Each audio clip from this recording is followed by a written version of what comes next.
Hello guys, welcome back to another tutorial video. Today we're doing a very special tutorial, as I've not seen many if not any of these tutorials online, and that is how to not only improve your microphone quality live and not in editing, but also remove background fan noise and that. So if you use a laptop or a computer with a loud fan and you use a desktop microphone or just a purely bad headset microphone, in most of your videos you may hear a loud fan noise. So we're going to be getting rid of that today, and also showing how you can do some small little things to improve your microphone, and I will set you up so you can play around with it yourself. So the very first thing that you're going to need is these three things here. The links in the description. The first one is called Reaper. There's the audio software program we will be working with, so go ahead and download that. The next one is ASIO for all, and the third one is virtual audio cable. And so what you want to do is download all three and install all three of these. So once they are installed, we'll begin. But I should note, for virtual audio cable, if you do the trial version, you will have an audio file playing over the top of your voice occasionally.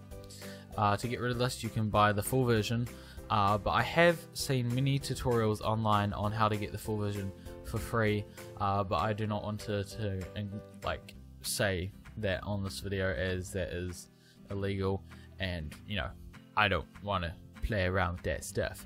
But I got mine through there and all that, so I've got all of these three installed and ready. So once they're installed, go ahead and open up a Reaper, and you will see something similar to this, instead without this little track one over here. So what we're going to do inside Reaper is we want to firstly go into the Options tab. Then we want to scroll down or go to the bottom and click Preferences. Sorry about that, guys. The audio was cut out there, but I'm taking over now. This is after recording.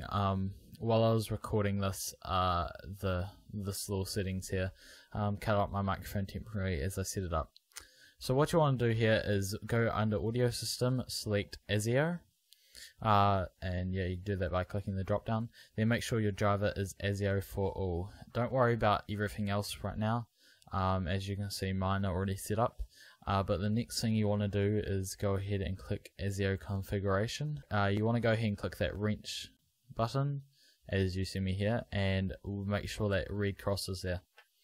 Now what you want to go and do is, don't worry about my settings, don't copy them, because mine is slightly different as I'm using other audio programs at the moment. But you want to select virtual audio cable, and select that to out and only out. And then you want to go down to the name of your microphone, what that could possibly be under. But yes, once again, select your microphone. That could be under another tab, or as you see, my blue snowball is not under any tab, and I just make sure that is selected to on. Or if you're using a headset microphone, you click the headset and select it to in. So you want your microphone as the in imp is putting the input to in, and you want virtual audio cable set to out. Don't worry about any other settings that I may have. That's purely because I have it set up for other reasons and stuff like that. So hopefully I'm going to go ahead and move along here. Okay, what you want to make sure as well is make sure your buffer size is set to a fairly random number, not too high, not too low. My microphone just cut out because I re-enabled. Also, make sure that and all those are good. Double check your settings and then close down that. Just close down both of those things, make sure everything's working. And anyway, I'm going to let the audio take over from now, so yeah, thank you. So what you want to go ahead and do right now is go Control T, and that's going to give you a new track. I already had one enabled, so do not worry about that. Then what you want to do is right click this and go Monitor Input, and then right click it again and go Recording Disable. We do that because we want it to play a live feed and not obviously record voice, unless of course you want to use this as a recording software for your own voice and just your own voice, similar to I've forgotten the name now. you know what I'm talking about. You know Okay, back to being boring on me for the tutorial. You want to go ahead and arm this track by clicking this little red button. I'm not going to do that because I already have one enabled there, like so. So you want to now go ahead and click the FX button. You will see right now I have a bunch of FX set up. Later on we can play, if you want to see some tutorials on how to make your voice sound different, increase the bass, stuff like that. Things like I've got set up here. You can go ahead and I will do a tutorial on that later, or you can just focus on what we're going to do now, and that is the rear FIR. So what you want to do to get this is click the add button, and then you want to find REAFIR, so Reap, that stands for Reaper. So that will be back. Where would it be? Where are you? Let's see. I don't know which category it's under. That's not good.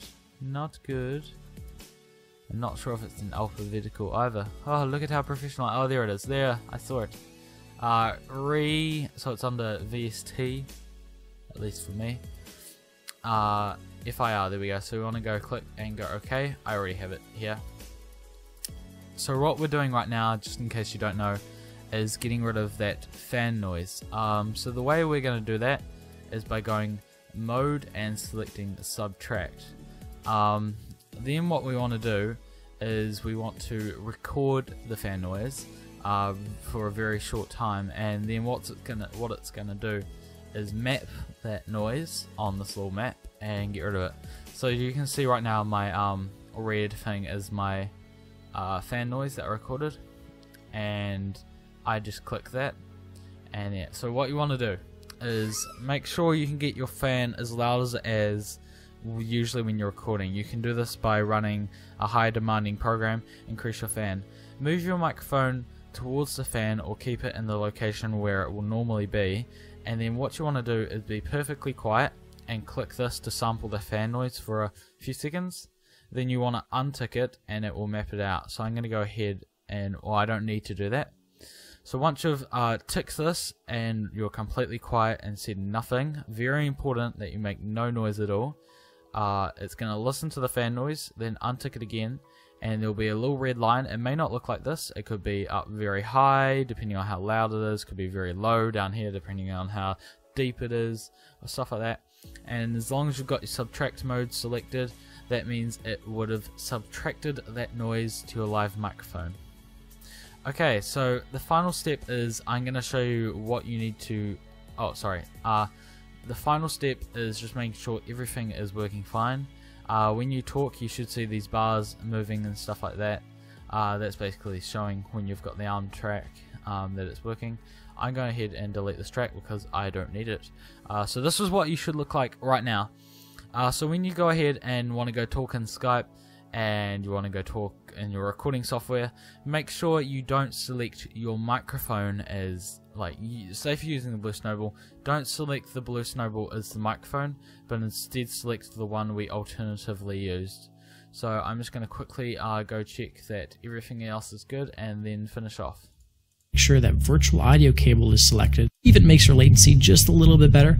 So we're doing, we're going to put, and then when you click this, it'll start voice. I don't know, whatever it is you want to use. You're going to select line 1, virtual audio cable. Now,